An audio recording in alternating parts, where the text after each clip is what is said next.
Assalamualaikum warahmatullahi wabarakatuh. Salam sehat semuanya.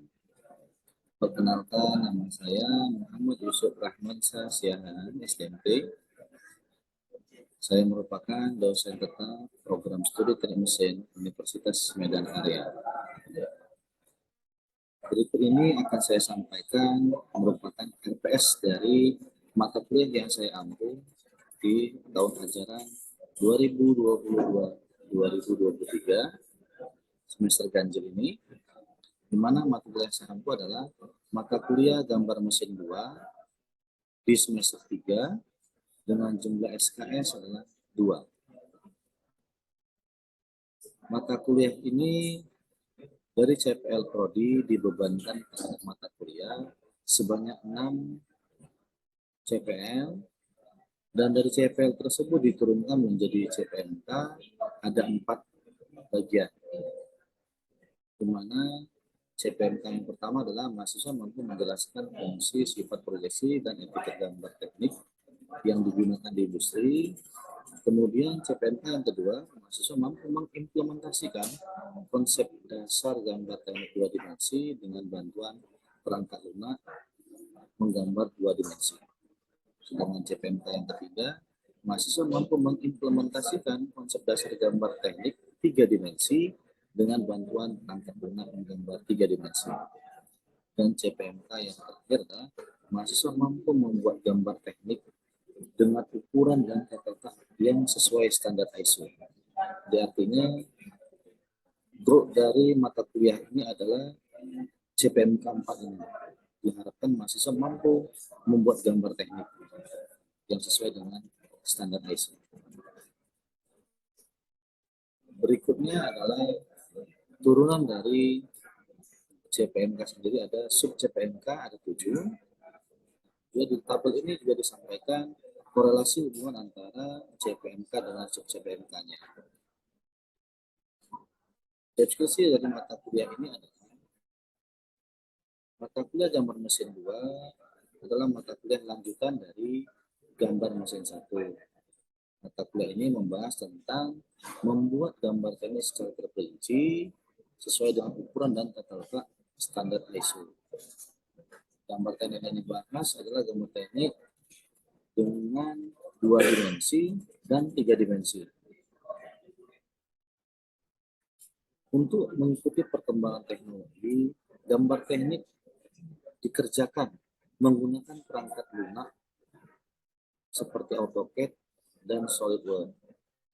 Jadi diharapkan implementasi pengetahuan gambar teknik ini nantinya bisa diaplikasikan oleh mahasiswa dalam menggambar 2 dimensi maupun 3 dimensi menggunakan perangkat lunak yang ada tersedia. Memang pada saat ini masih didominasi adalah perangkat lunak software AutoCAD dibandingkan software SolidWorks.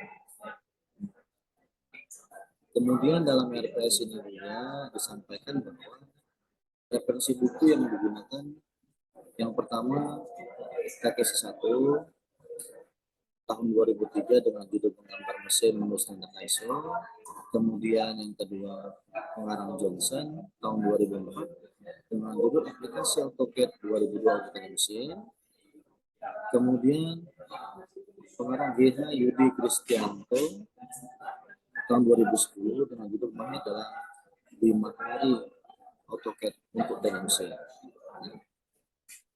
Dalam RPS ini dijelaskan perincian pelaksanaan kegiatan setiap pertemuan, di mana perkuliahan dengan cara teori diskusi, ya.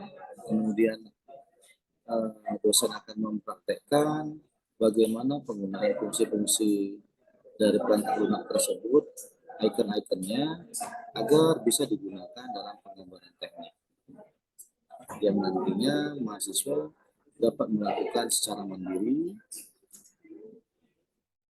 sampai dengan penggunaan perangkat lunak SolidWorks. Ya, di pertemuan terakhir ada pembahasan tentang penggunaan software SolidWorks untuk penggambaran 3 dimensi. Kemudian di dalam dokumen RPS ini disampaikan juga mengenai portofolio penilaian dan evaluasi ketercapaian CPL mahasiswa. Dari setiap pertemuan selama 16 pertemuan, di sini terlihat pada kolom ini sebelah kiri, kemudian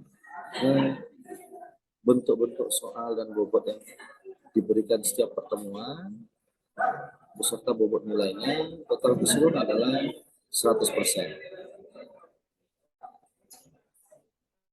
Kemudian juga, sedangkan rubrik penilaian, tadi goalnya adalah mahasiswa mampu menggambar teknik dengan ukuran dan tata letak yang sesuai ISO ini dengan kategori nilai sangat baik dan cukup. Nilai dari proporsional ini adalah sebesar 70%, sedangkan untuk kerapian etiket gambar, sistematika proporsional gambar teknik itu sendiri masing-masing diberikan proporsi 15%, sehingga totalnya menjadi 100%. Di dokumen ini juga disampaikan dokumen RPP rencana pelaksanaan perkuliahan dari pekan pertama sampai dengan pertemuan terakhir secara detail pada satu-satu. Nantinya dokumen ini ada diinformasikan kepada mahasiswa setiap menjalani perkuliahan di awal-awal pertemuan kuliah.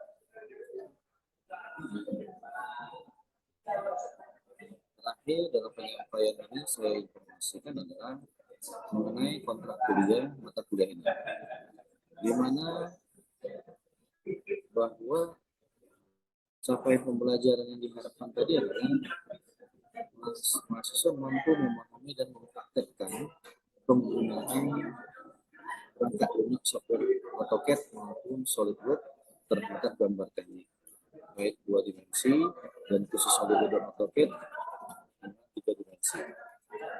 Metode pembelajaran yang dilakukan adalah dengan cara student center learning, yaitu adanya ceramah, latihan, kemudian tugas-tugas lainnya yang diberikan project based learning. Dosen akan memberikan suatu gambar yang kompleks sebagai project based learningnya, yang nantinya mahasiswa akan menggambarkan secara detail untuk sebagai tugas akhir dari mata kuliah ini.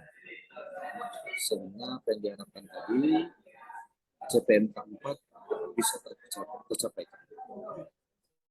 Sedangkan untuk evaluasi penilaian mengikuti sistem yang diterbitkan oleh universitas bahwa partisipasi 10%, kemudian tugas dan latihan itu termasuk 50%, UTS 15%, UAS 25%, sehingga totalnya adalah 100%. Sedangkan kategori penilaian dalam segi tentang nilai dari nilai A sampai E ditetapkan oleh pihak universitas, nilai A itu adalah besar dari sama dengan 85. Dan prinsip lainnya misalkan seperti 7 B adalah 70 sampai 77,9. Hal ini juga terlampir diberikan kepada mahasiswa dalam awal pertemuan perkuliahan, sehingga mahasiswa bisa memahami yang dosen memberikan penilaian secara objektif. Setelah disampaikan, kemudian masing-masing pihak memberikan tanda tangan sebagai kesepakatan bersama terhadap dokumen yang diberikan. Mungkin untuk dokumen RPS, RPP, dan mata kuliah sampai di sini saya berikan. Selanjutnya kita akan masuk kepada dokumen kita pada hari ini tentang penggunaan fungsi garis ya untuk menggambar 2 dimensi pada perangkat lunak AutoCAD. Sini kita lihat pada slide berikutnya.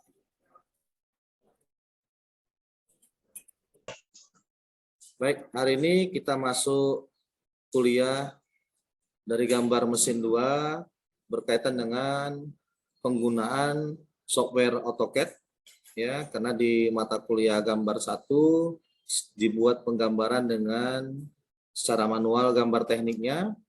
Nah, untuk mata kuliah gambar mesin 2 ini kita menggunakan software AutoCAD.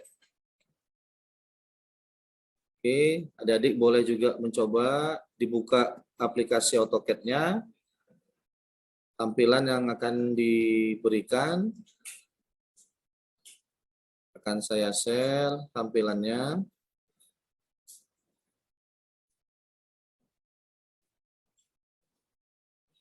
Oke, tampilan format AutoCAD seperti yang terlihat pada layar monitor kalian.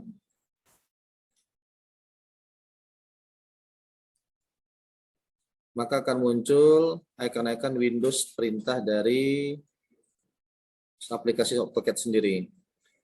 Di tampilan tempat saya ada tampilan untuk membuat perintah-perintah garis peta kerja, kemudian ada perintah untuk membuat ukuran, ya.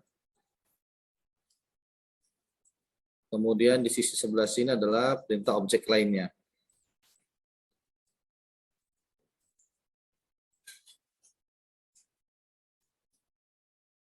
Oke, mungkin akan kita coba ya untuk melatih bagaimana penggunaan perintah membuat garis dari gambar latihan ini.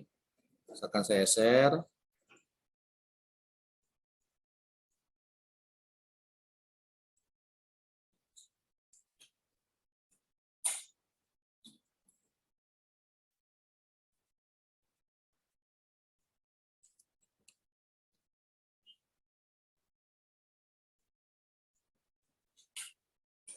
Tampilan ini kelihatan di monitor? Tampilan AutoCAD di tempat kalian? Kelihatan, Pak. Oke, baik. Kita coba menggambar latihan satu AutoCAD ini, ya, yang sederhana, menggunakan proyeksi Eropa. Akan dicoba kita latih.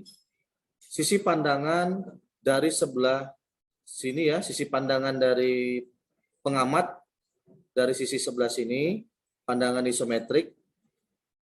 Nah, untuk pandangan proyeksi Eropa, bahwa gambar pandangan depan di posisi kuadran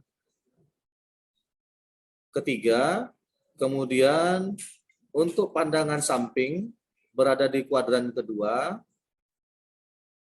sedangkan gambar pandangan atas berada di kuadran keempat. Ya. Kita akan coba menggambarkan. Kalian juga boleh mencoba ya.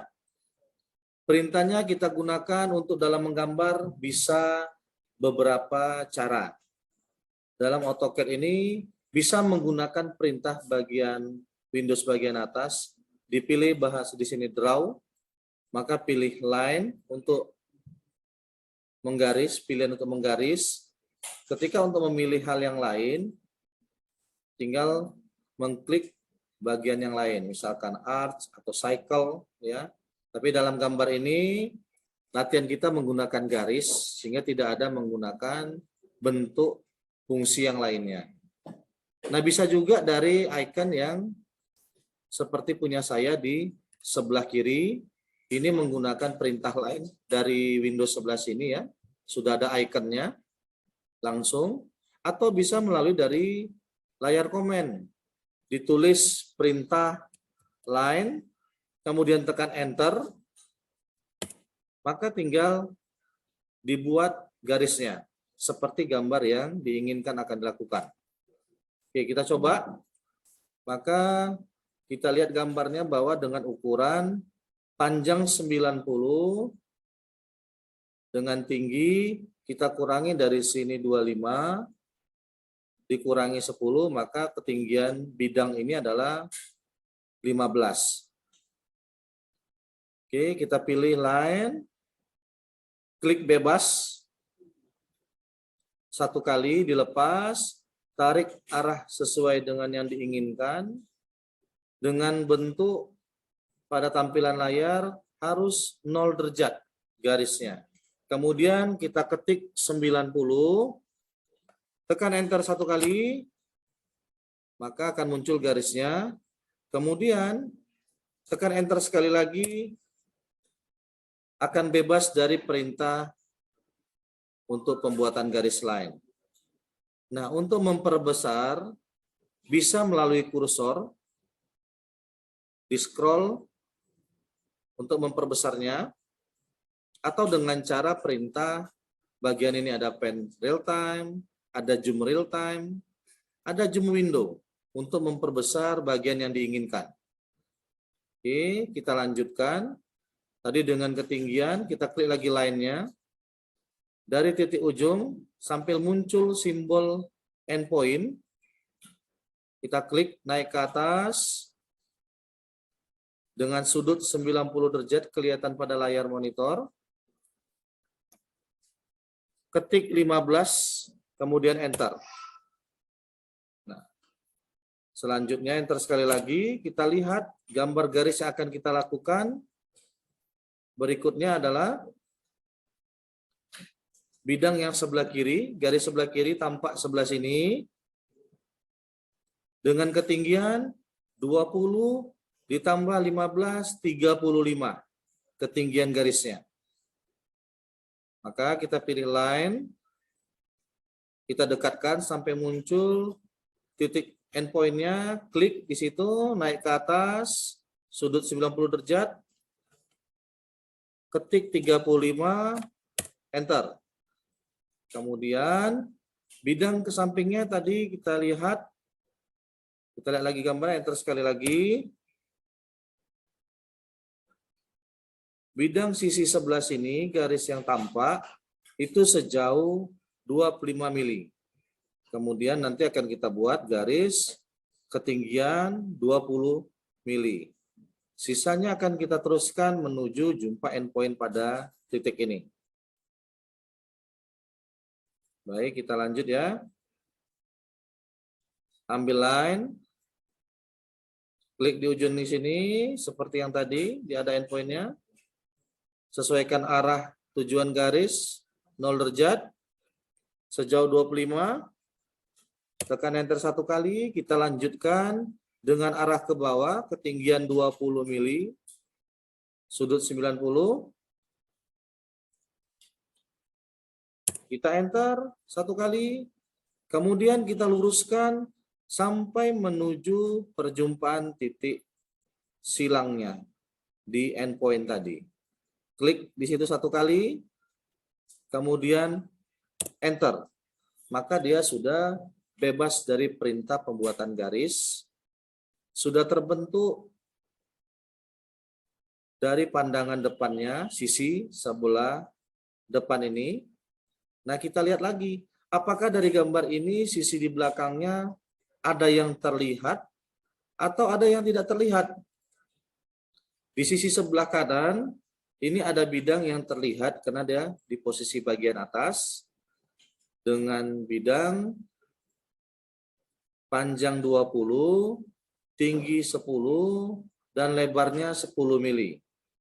Maka kita gambarkan line, bidang garis kemari di titik silang, naik 10 mili,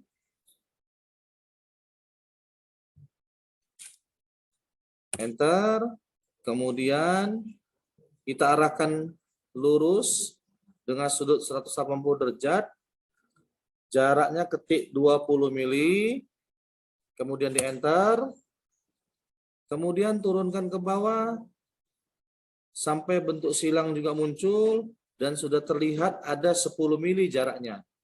Kita klik, kemudian enter, maka sudah jadi. Ini untuk tampilan yang terlihat. Nah, di bagian belakang ternyata ada bidang yang tidak terlihat. Ada bidang yang tidak tampak, tapi harus ditunjukkan. Maka kita perhatikan bahwa bidang ini berada di tengah-tengah jarak 90 mili dengan ukuran panjang 20, ketinggian 10, lebar 15. Artinya yang kita bisa lihat dari sisi pandangan adalah berupa panjang dan ketebalan. Di sisi lebar tidak bisa tampak pada posisi pandangan depan. Baik, kita gambarkan. Dia berada di tengah. Nah, kalau kita ukur, ini 90 panjangnya, sementara panjang bidang 20, Maka 90 kurang 20 adalah 70. Kemudian untuk bidang jarak ini tinggal dibagi 2, artinya jarak dari sudut ini ke titik ini sejauh 35 mili. Oke, baik, kita gambarkan menggunakan garis bantu. Nanti silakan dihapus garis bantunya. Kita boleh pilih dari sudut sini boleh, dari sudut sebelah sini juga boleh. Nah, untuk mempermudah karena jaraknya 35, dari sudut ujung sebelah sini kita gambar, kita klik, kemudian luruskan sejajar 180 derajat dengan jarak 35, enter, kemudian kita turunkan ke bawah karena tebalnya 10 mili. Kemudian kita arahkan lagi ke sebelah sini, kirinya, dengan jarak 20 mili, garis sekali. Kemudian kita arahkan ke atas sampai jumpa tanda silang, jaraknya 10, tekan 1 kali, enter. Nah, garis bantu tadi kita klik, kemudian kita hapus dengan menekan tombol delete. Nah, garis bantu ini bidang yang tidak terlihat, garisnya merupakan tidak garis tampak secara nyata, tapi garis tampak yang tidak nyata. Nah, garis tampak yang tidak nyata itu disimbolkan dengan garis putus-putus. Nah, kita lihat dari tampilan layar kita, apakah sudah ada? Misalkan saya punya saya, tidak ada. Di tampilan di sini menyatakan garis putus-putus. Untuk memperoleh garis putus-putus tersebut sesuai standar ISO, kita klik dari tampilan yang sebelah sini ya, ada 3 tampilan by layer. Klik yang di tengah, line type control, kemudian pilih order, kemudian pilih load. Nah, kita pilih untuk garis putus-putus adalah tipe yang ISO 03. Setelah itu, kita tekan OK. Kemudian OK sekali lagi. Nah, garis ini kita klik, garis tidak tampak tadi. Kemudian kita tekan di line type-nya, untuk menyesuaikan adalah garis putus-putus, garis tidak tampak. Setelah itu tekan execute. Nah, ternyata begitu kita buat, garisnya sudah benar, tapi tampilannya belum terlihat putus-putus. Artinya skalanya ini harus kita rubah agar terlihat garisnya putus-putus. Oke, kita double klik di sisi garisnya, sehingga tampil di monitor sebelah kiri adalah line type scale. Line type scale ini kita klik, kemudian kita ketik 0.15, kita tekan enter. Kita lihat hasilnya, escape. Nah, garisnya sudah putus-putus terlihat. Gitu juga yang sebelahnya, kita klik, kembali kita klik line type scale-nya 0.15, kita tekan enter, kita klik escape, sudah putus-putus. Itu juga bagian bawah, kita klik 0.15, enter, escape. Maka sudah terlihat garisnya adalah putus-putus. Kita close jika sudah tidak kita gunakan. Nah, dari gambar ini apakah sudah sesuai gambar kita atau masih ada lagi yang kurang, yang belum diinformasikan? Menurut adik-adik bagaimana? Apakah sudah terlihat semuanya dari tampilan gambar kita? Apakah masih ada yang kurang? Bagaimana adik-adik? Apakah ada yang kurang? Tidak, Pak. Oke, tidak ada, artinya sini sudah lengkap untuk pandangan depan. Nah, untuk pandangan depan ini, apa masih ada yang kesulitan? Atau masih ada yang kurang dipahami untuk membuatnya? Apakah ada? Silakan, bagi yang ada untuk menyampaikan. Apakah ada di antara adik-adik? Kalau tidak ada, silakan dikonfirmasi agar bisa kita teruskan ke pandangan selanjutnya. Bagaimana? Baik, Pak. Oke, baik. Semuanya baik. Oke, baik. Sampai di penjelasan tadi, kira-kira apakah adik-adik sudah jelas atau ada yang masih kurang paham? Tampilannya saya sekali. Ada yang masih kurang jelas kira-kira dari diberikan Ada, Pak. Ada Pak. Oke, silakan garis putus, Pak. Silakan. Tadi namanya sudah disebutkan. Saya Pak Tamimi NPM 2181 Walter NPM 2181 330. Oke, silakan Dek. Apa pertanyaannya, Dek? Cara membuat garis-garis putus-putus itu Pak gimana Pak? Cara gimana, Dek? Suara, Dek. Cara membuat garis putus-putus Pak. Oke, cara membuat garis putus. Oke, baik. Ya Pak. Saya kasih contoh ya, membuat garis putus. Ini di tampilan layar. Ada color control, kemudian ada line type control, kemudian ada line type control. Nah, kita memilih adalah line type control. Kita klik yang tanda panah ke bawah.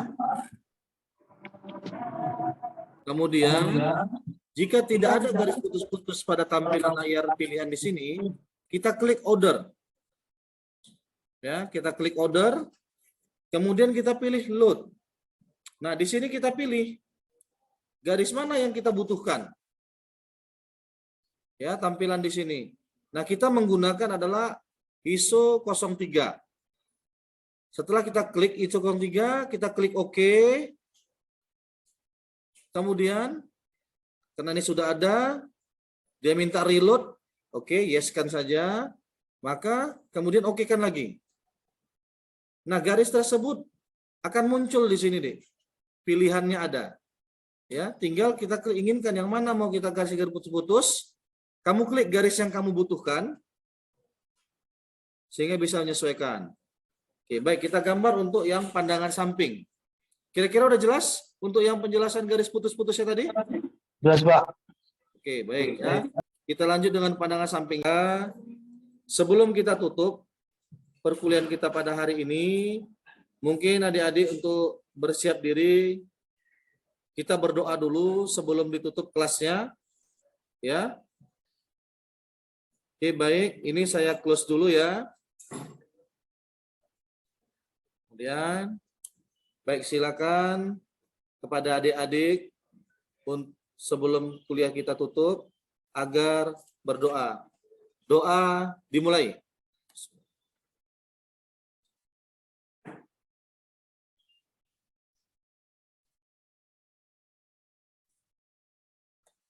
Doa selesai. Baik. Perkuliahan kita sampai dengan waktu saat ini telah berakhir. Sampai jumpa untuk pertemuan kuliah selanjutnya. Mudah-mudahan adik-adik di rumah dapat berlatih ataupun di tempat lain yang bisa menggunakan fasilitas PC ataupun laptop.